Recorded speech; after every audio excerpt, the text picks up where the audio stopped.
کہ تاریکی کی بادشاہی اور خدمت میں موجود ایمانداروں کی جنگ لازمی ہے۔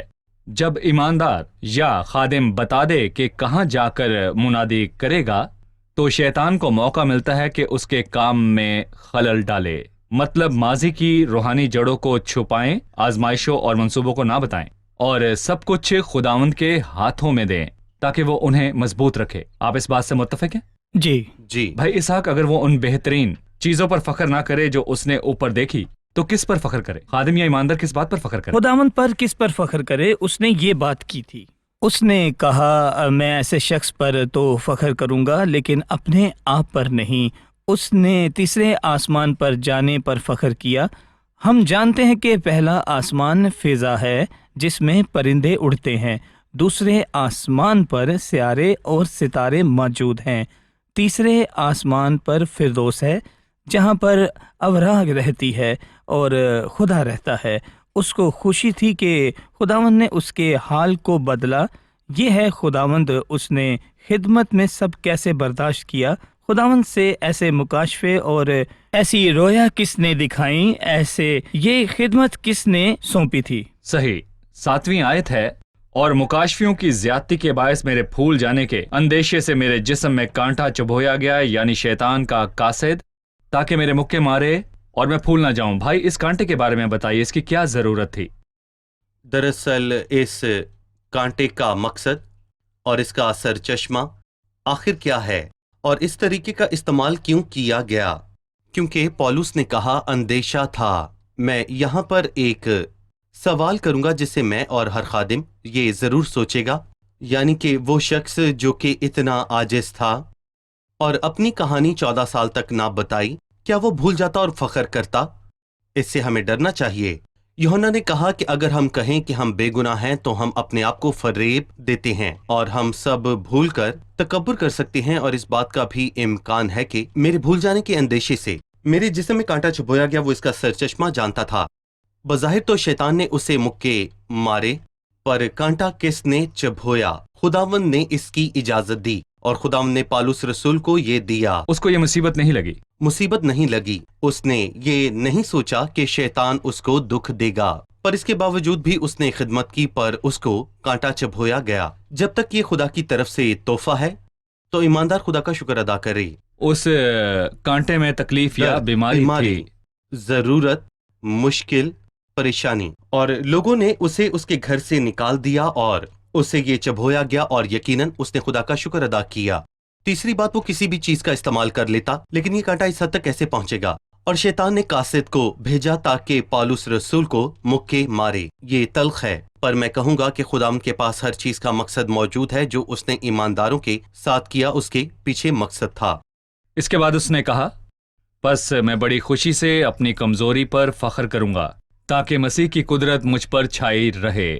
اس لیے میں مسیح کی خاطر کمزوری میں، بے عزتی میں، احتیاج میں، ستائے جانے میں، تنگی میں خوش ہوں، کیونکہ جب میں کمزور ہوتا ہوں اس وقت زور آور ہوتا ہوں۔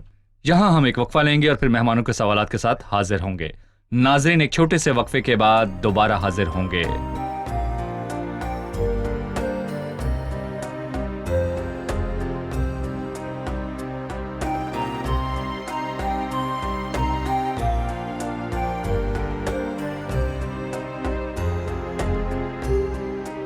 پالوس نے کہا وہ کمزوری اور بے عزتی اور احتجاج میں خوش ہوتا ہے۔ کیسے؟ ہمیں اس آیت کا مطلب سمجھائیں۔ کیا دنیا میں کوئی شخص احتیاج اور تنگی میں خوش رہتا ہے؟ کیوں؟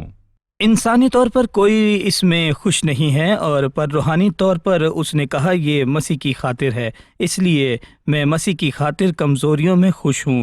پہلے کہا تاکہ مسیح کی قدرت مجھ پر چھائی رہے، اس کے بعد کہا اس لیے میں مسیح کی خاطر کمزوریوں میں ہوں، بے عزتی میں ہوں، احتجاج میں، ستائے جانے میں، تنگی میں خوش ہوں۔ اور فلپیوں کے خط میں اس نے کہا کیونکہ مسیح کی خاطر تم پر یہ فضل ہوا کہ نہ فقط اس پر ایمان لاؤ بلکہ اس کی خاطر دکھ بھی سہو، جتنا ہم مسیح پر ایمان لانے سے خوش ہیں، ایماندار مسیح کی خاطر دکھ اٹھانے میں بھی خوش رہے۔ بے عزتی سے کوئی انسان خوش نہیں ہوتا، پر اگر مسیح کی خاطر ہوئی تو یہ عزت کی بات ہے۔ یہاں پر کمزوریاں انسانی کمزوریاں ہیں، اس کے معنی گناہ نہیں۔ اس نے انسان کی کمزوری کی بات کی ہے، بے عزتی میں، احتجاج میں، ستائے جانے میں، تنگی میں۔ مسیح کی خاطر اس نے ایک اور وجہ بھی دی، کیونکہ جب میں کمزور ہوتا ہوں اسی وقت زور آور ہوتا ہوں۔ لکھا ہے میرا فضل تیرے لیے کافی ہے، کیونکہ میری قدرت کمزوری میں پوری ہوتی ہے۔ میں جتنا کمزور اور محسوس کروں اتنا خود کو خداوند کے سپرد کرتا ہوں اور روحانی قوت پاتا ہوں۔ اس نے کہا وہ اس سے خوش ہے۔ اچھی بات یہ ہے جب بھی دباؤ محسوس ہو تو خود کو خداوند میں سپرد کریں۔ بھائی اسحاق، میں سوچتا تھا کہ یہ کانٹا ایک تکلیف ہے، اور پولس نے کتنی بار اس کے لیے دعا کی؟ 3 بار۔ تین بار۔ پہلی بار کوئی جواب نہیں، دوسری بار نہیں، تیسری بار بھی کوئی جواب نہیں۔ تب وہ سمجھ گیا کہ خداوند چاہتا ہے کہ یہ کانٹا رہے، پر اس نے اس کو اپنا فضل بخشا۔ میرا فضل تیرے لیے کافی ہے، کیونکہ میری قدرت کمزوری میں پوری ہوتی ہے۔ فضل نے آ کر وہ کانٹا اور وہ بے عزتی اور احتیاج اور تنگی سب کچھ ڈھانپ دیا۔ ایک چیز ہے میرے لیے خدا کا کام، اور دوسری میرے اندر خدا کا کام۔ میرے لیے کام ہے کہ میں دعا کروں اور خداوند جواب میں اس کانٹے کو نکالے، پر کبھی کبھار خداوند اس کانٹے کو رکھتا ہے تاکہ وہ مجھ میں کام کرے، اور میں تنگی اور بیماری اور مشکل میں بھی خوش رہ پاؤں اور شکایت نہ کروں۔ وہ وادی بقا سے گزر کر اسے چشموں کی جگہ بنا لیتے ہیں۔ یہ مسیحیت کا اور فضل کا معجزہ ہے کہ لوگ بستر پر پڑے ہیں پھر بھی خوش ہیں۔ لوگ تنگی اور قید میں بھی خوش ہیں۔ خداوند نے کانٹا نہیں نکالا بلکہ فضل دیا، جو اس کانٹے اور تنگی اور مصیبت کے لیے کافی ہے۔ خدا کے ساتھ فضل کے رشتے میں نہ جڑے تو اس خوشی سے محروم ہے۔ کوئی سوال ہے؟ 12ویں آیت ہے، رسول ہونے کی علامت کمال صبر کے ساتھ نشانیوں اور عجیب کاموں اور معجزوں کے وسیلہ سے تمہارے درمیان ظاہر ہوئیں۔ اس دن بتھیرے کہیں گے، کیا ہم نے تیرے نام سے نبوت کی اور تیرے نام سے بدروہوں کو نہیں نکالا؟ تب مسیح کہے گا، میری کبھی تم سے واقفیت نہ تھی، اے بدکارو میرے پاس سے چلے جاؤ۔ کیا جھوٹے نبی وہ نشان دکھا سکتے ہیں جو کہ رسول ہونے کی علامت ہے؟ جی، پولس نے اپنے رسول ہونے کا یقین دلایا، کیونکہ اس کے پاس مخصوص برکت تھی جو اس کی بنیاد ہے۔ اس نے معجزات کی برکت دکھائی، پر ایسے بھی لوگ ہیں جو نشان دکھاتے اور معجزات کرتے ہیں پر مسیح کی ان سے کوئی واقفیت نہیں۔ ہم کیسے جانیں گے کہ یہ معجزہ خداوند کی طرف سے ہے یا نہیں؟ پچھلے باب میں پالوس نے ان لوگوں کی بات کی جو خود کو مسیح کا رسول کہتے ہیں، پر میں کہوں گا کہ مسیح کے رسولوں میں اور بنانے والوں اور خود کو مسیح کا رسول کہنے والوں میں واضح فرق ہے، اور شروعات میں وہ خدا کی اور خدا کے رسولوں کی نقل کرتے ہیں۔ یہی شیطان کا اصل مقصد ہے۔ مگر پالوس رسول نے 3 چیزوں کی واضح طور پر بات کی: نشانات، معجزے اور عجائب کام، کیونکہ یہ سب اسے خداوند سے ملے کہ اس کے کلام اور پیغام کی یقین دہانی ہو، اور وہ یہی چاہتا تھا، اور اس سے سننے والوں اور دیکھنے والوں کی زندگی میں عملی اثر ہوتا ہے۔ صحیح، وہ مطلب کہ خداوند کو جلال دیتے ہیں، جی۔ وہ مسیح کو جلال دیتے ہیں۔ دیکھیں، جو چیزیں خداوند کی طرف سے ہوں اس سے مسیح کو جلال ملتا ہے۔ بہت خوب۔ ہم نے کلام سے سیکھا کہ نشان اور معجزات کے مختلف سرچشمے ہیں، پر نشانوں اور معجزات کی ضرورت اس دور میں تھی کہ بنیاد ڈالیں اور اس کی تصدیق کریں۔ اس سے بنیاد کی تصدیق ہوئی۔ اور بھی طریقوں سے معجزات اور نشانات دکھائے جاتے ہیں، جیسے فرعون کے جادوگروں نے موسیٰ کی نقل کی۔ مکاشفہ کی کتاب میں ایک کردار ہے جو کلیسیا کے آسمان پر اٹھائے جانے کے بعد آئے گا۔ وہ نشان اور معجزات دکھا کر دھوکہ دے گا۔ زمین کے لوگ کیسے یقین کریں کہ اگر وہ کلام مقدس کے مطابق ہو اور خداوند یسوع مسیح کو جلال دیں تو مانیں؟ کبھی کبھار صرف مسیح کے نام کا اثر ہوتا ہے۔ میں مثال دیتا ہوں۔ آپ دوا کی دکان پر گئے اور آپ کو دوا چاہیے۔ فارمسٹ نے آپ کو دوا دی، دوسری مرتبہ وہی دوا اس کے اسسٹنٹ نے دی۔ کیا دوا کا اثر بدل گیا کیونکہ وہ مختلف انسان نے دی؟ نہیں نا۔ پر کیوں؟ کیونکہ اس میں وہی اجزاء موجود ہیں۔ اسی طرح کبھی کبھار جھوٹے رسولوں کے کہنے پر بھی اثر ہوتا ہے۔ یہ ان کے نیک اور راست باز ہونے سے نہیں ہے، بلکہ یسوع مسیح کا نام لینے سے ہے، اس کے نام کی قدرت سے۔ انہوں نے کہا، کیا ہم نے تیرے نام سے نبوت نہیں کی اور تیرے نام سے بدروہوں کو نہیں نکالا؟ اس نے کہا کہ خدا وہ کے نام ان سے کو کیا ہوا کام نہیں جاری جانتا۔ رہتا ہے۔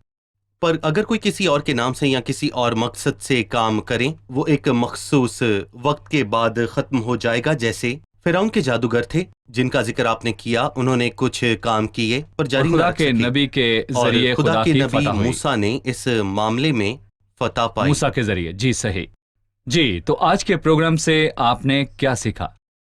یہ راستہ لمبا اور دشوار ہے، پر یہ حوصلہ بڑھانے والی بات ہے، میرا فضل تیرے لیے کافی ہے. سفر کے شروع سے اس سے ملنے تک کے لیے کافی ہے. میں بتانا چاہوں گا کہ آخرت بہت قریب ہے. خدا آپ کو برکت دے. آپ بتائیے.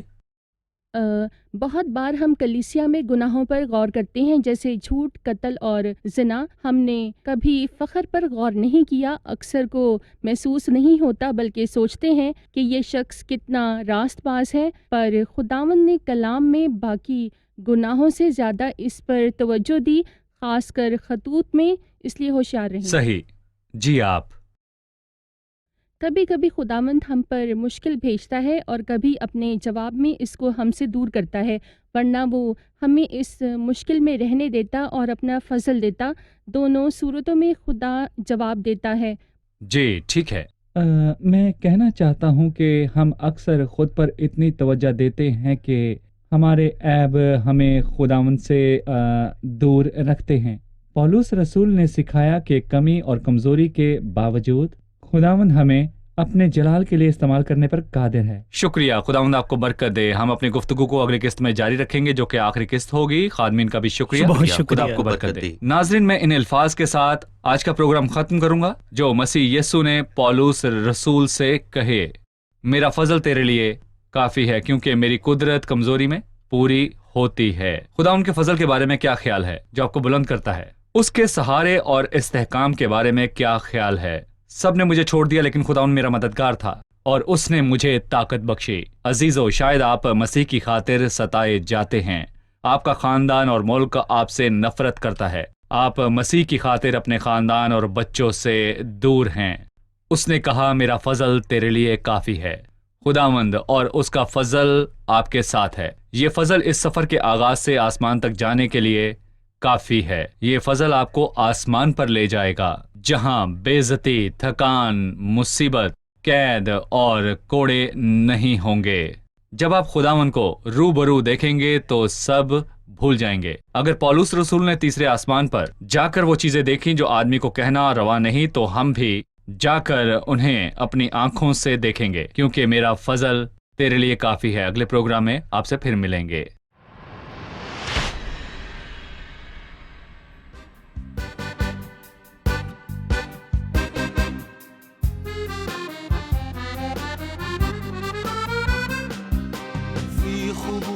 للإله أبتغي دوما هداه في متاهات الحياة مسترجيا رضاه داعيا ربي الأمين ذاكرا فضل المعين شاكرا في كل حين للخير والنجاة. أي شكر أستطيع أي قول قد أذيع كي أعوض العلي البديع. خيرك ربي وسيع سترك ستر منيع عارف اسمي فلن أضيع. أي شكر أستطيع أي قول قد أذيع كي أعوض العلي البديع. خيرك ربي وسيع سترك ستر منيع عارف اسمي فلن أضيع. حضنك الوافي الدفيء فهو بالحب مليء ضامني حتى تجيء من كل ما يروع. باركا قلبي الشكور حين أعطي بسرور ليس عشرا بل عشور لربنا يسوع. كل خير أو أمل كل قول أو عمل فليكن باسم الحمل يسوعنا المسيح. فهو قد أحبنا قد هدى أقدامنا قد شفى أمراضنا وفيه نستريح. أي شكر أستطيع، أي قول قد أذيع كي أعوض العلي البديع. خيرك ربي وسيع، سترك ستر منيع، عارف اسمي فلن أضيع. أي شكر أستطيع، أي قول قد أذيع كي أعوض العلي البديع. خيرك ربي وسيع، سترك ستر منيع، عارف اسمي فلن أضيع. حضنك الوافي الدفيء فهو بالحب مليء، ضامني حتى تجيء من كل ما يروع. باركا قلبي الشكور حين أعطي بسرور، ليس عشرا بل عشور لربنا يسوع. يا إله العزة أنت نبع القوة، لاصطناع الثروة من جودك العميم. أعطني روح الوكيل سالكا خير السبيل، في الكثير والقليل لمجدك العظيم. أي شكر أستطيع، أي قول قد أذيع كي أعوض العلي البديع.